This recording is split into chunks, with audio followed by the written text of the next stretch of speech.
আজকে তোমাদের সাথে শেয়ার করব মজাদার ওল ভর্তার রেসিপি।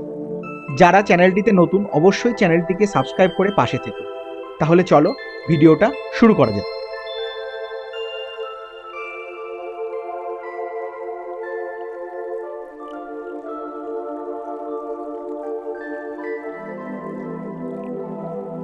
প্রথমে 3টে ভাজা শুকনো লঙ্কা ভেঙে লবণের সাথে মিশিয়ে গুঁড়ো করে নিতে হবে।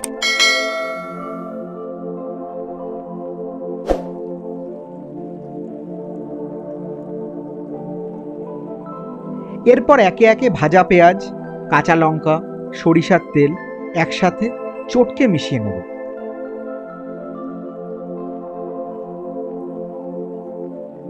সবকিছু মিশিয়ে নিয়ে এবারে 150 গ্রাম সেদ্ধ ওলের টুকরোগুলো চটকে নেব।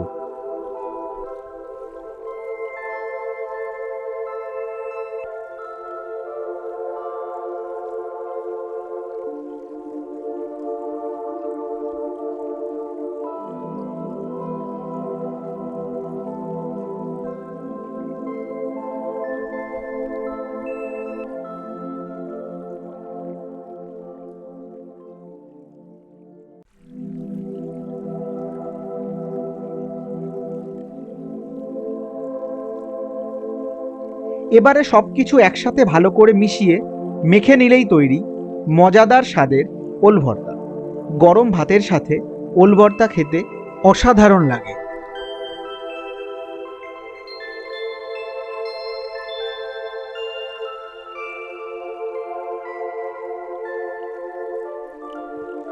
আচ্ছা, তোমরা কিভাবে ওল ভর্তা বানাও বাড়িতে অবশ্যই কমেন্ট বক্সে শেয়ার করো।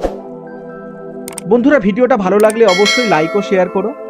চ্যানেলটিকে সাবস্ক্রাইব করে পাশে থাকা বেল নোটিফিকেশন আইকনটি প্রেস করে নিও আমার পরবর্তী ভিডিওগুলোর নোটিফিকেশন পেতে। তাহলে দেখা হচ্ছে পরের ভিডিওতে। ততক্ষণ ভালো থেকো, সুস্থ থেকো আর দেখতে থেকো food of Bengal official YouTube channel.